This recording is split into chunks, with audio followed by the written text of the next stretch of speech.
Bom dia, sexta-feira, 28 de novembro, e foi-se embora o ano, graças a Deus. Espero que você esteja bem e a sua casa também. Nós já falamos sobre isso, hoje vamos de novo para o sermão profético da parábola das 10 virgens. Diz assim lá em Mateus 25.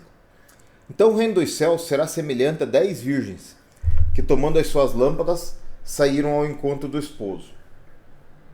5 delas eram prudentes e 5 loucas. As loucas, tomando suas lâmpadas, não levaram azeite consigo, mas as prudentes levaram azeite em suas vasilhas com suas lâmpadas. E tardando o esposo, tosquenejaram todas e adormeceram. Mas à meia-noite ouviu-se um clamor: aí vem o esposo, saí-lhe ao encontro. Então todas aquelas virgens se levantaram e prepararam as suas lâmpadas. As loucas disseram às prudentes: dai-nos do vosso azeite, porque as nossas lâmpadas se apagam. Mas as prudentes responderam, dizendo: não seja o caso que nos falte a nós e a vós. Ide antes aos que o vendem e comprai-o para vós. E tendo elas ido comprá-lo, chegou o esposo. E as que estavam preparadas entraram com ele para as bodas, e fechou-se a porta. E depois chegaram também as outras virgens, dizendo: Senhor, Senhor, abre-nos a porta. E ele respondeu, disse: em verdade vos digo, que vos não conheço. Vigiai, pois, porque não sabeis o dia nem a hora em que o Filho do Homem há de vir. Amém? Legal, né? A gente lê a Bíblia entendendo as figuras de linguagem ali para quem que ela estava sendo dirigida, né? Aqui já era para o povo que já caminhava com Jesus, né? Você vê quando ele fala de noivo e de noivas, ele fala de igreja, né? Porque Jesus é o noivo e a igreja, ou seja, o corpo de Cristo, é a noiva, né? E aí vocês pensam assim, ó, todos aqueles que são de Jesus anseiam pela volta dele, né? Para que a gente possa ir junto com ele, que é o dia do arrebatamento. E ele conclui aqui dizendo, ó, ninguém sabe nem o dia nem a hora que o Filho do Homem há de vir. Mas ele fala assim, que as que tinham azeite, que estavam preparadas, elas entraram. E as que não tinham decorreram para tentar se preparar e não entraram.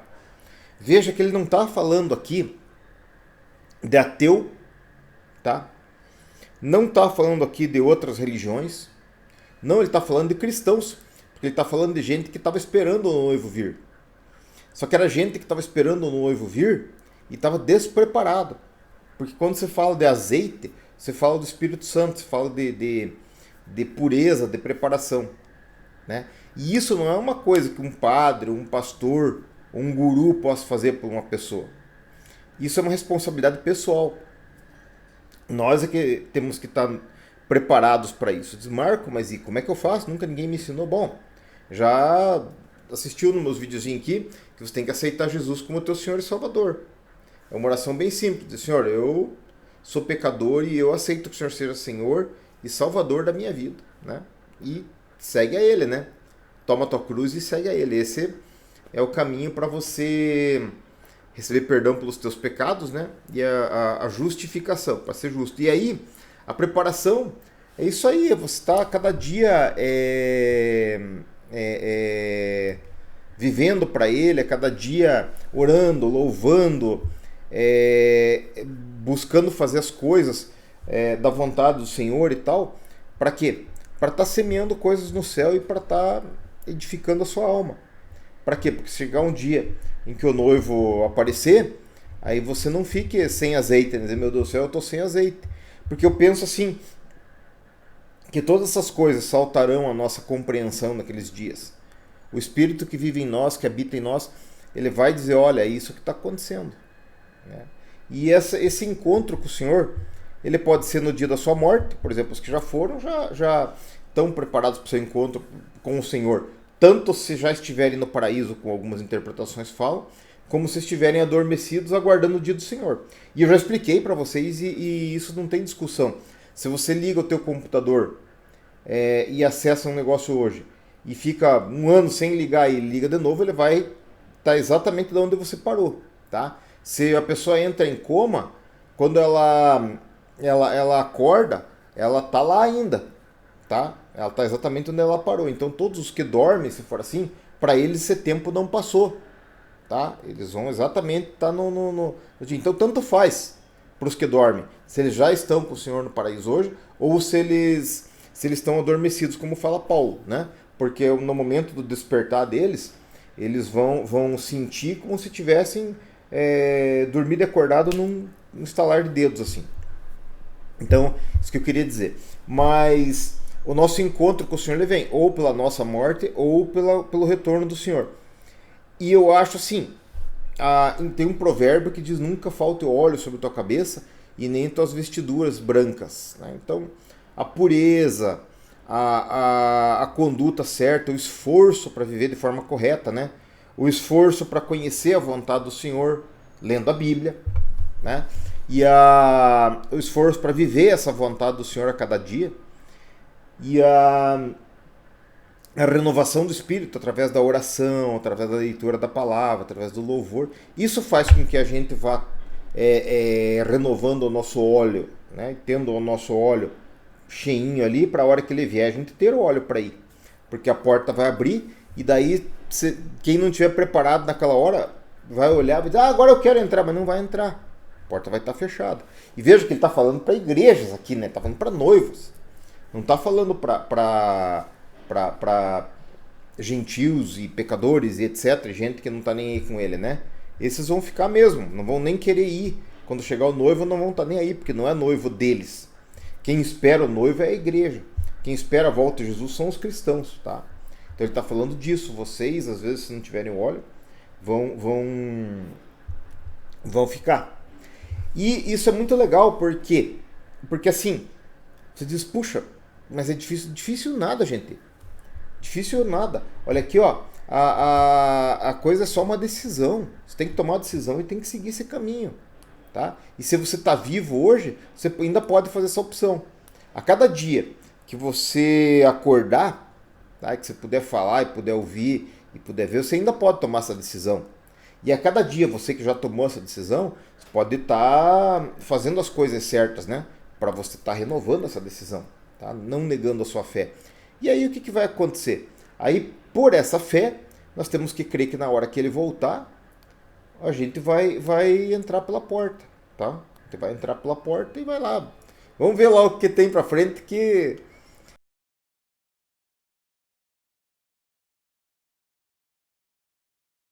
eu não quero saber de outro vir me buscar na hora que eu morrer aqui e tal, e chegar um negócio feio pra me levar pra um lugar na hora que eu acordar lá. Quero ir com Jesus, né? E espero que você também, que me ouve, e toda a sua família. E é legal, porque a palavra diz assim: crê no Senhor Jesus Cristo e será salvo.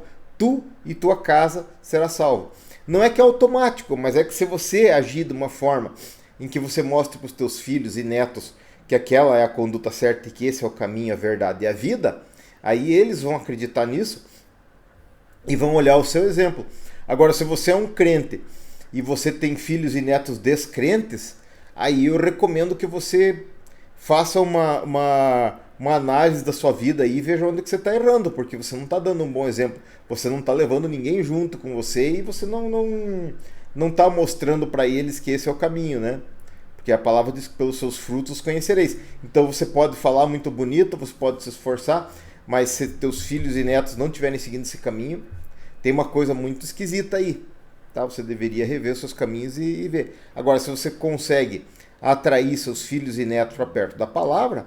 Nossa, eu tenho uma irmã muito querida, que é de casa, assim, irmã mesmo. E ela tem o netinho dela, né? E o netinho ora e vai junto com ela e faz ela ir no culto, é a coisa mais linda do mundo. E eu observo isso, sabe? A Antonieta sempre está orando com ela, conversando. É um exemplo isso. Porque o filho dela, eu sei que assiste os videozinhos aqui, e o neto dela vai junto com ela na igreja e faz o pai ir na igreja, tudo. Então isso é uma prova de que você está produzindo bons frutos, né? Tu e tua casa serão salvos. Quem? Você, e teu marido, tua mulher, teus filhos e tal vão por causa do teu exemplo, né? E isso que é legal, é bem bacana. Então viver o cristianismo, eu falo para vocês, num ponto é muito difícil, porque você tem que tomar a tua cruz, né? E negar a nossa ruindade e tal. Mas é uma coisa muito legal, gente. É um negócio que traz frutos assim sensacionais. Eu fico imaginando a vida dessa irmã, né? De ficar olhando aquele neto assim e o neto produzindo frutos, né? Tinha outra irmã também que a gente ama demais, que é de casa lá, que ela e o marido tinham um netinho também, que o netinho orava e tal, e era uma tocha o tiazinho. E isso é legal, gente. É bacana se você vê teus filhos e teus netos produzindo esses frutos, né? Para você ser salvo tu e tua casa. Mas continua nesse caminho, meu irmão, minha irmã. Se você parou um pouquinho para ouvir esse vídeo aqui é porque você se interessa pela palavra de Deus, tá? Se você se interessa pela palavra de Deus, vá ler. Não acredito no que eu li. Vá você lá e abra a tua Bíblia e leia e deixa o Espírito de Deus falar no teu coração, tá? Não é por dinheiro, não é por esforço, não é pelo que o padre fala, não é pelo que o pastor fala, não. É você que tem que ler isso aqui, você que tem que tomar a tua decisão, você que tem que agir a cada dia e tem que acumular o teu azeite, porque senão a porta fecha, você não vai. E eu quero que você vá, e quero que a tua casa vá. E eu quero ir e quero que a minha casa vá com ele também. Amém? Deus te abençoe muito.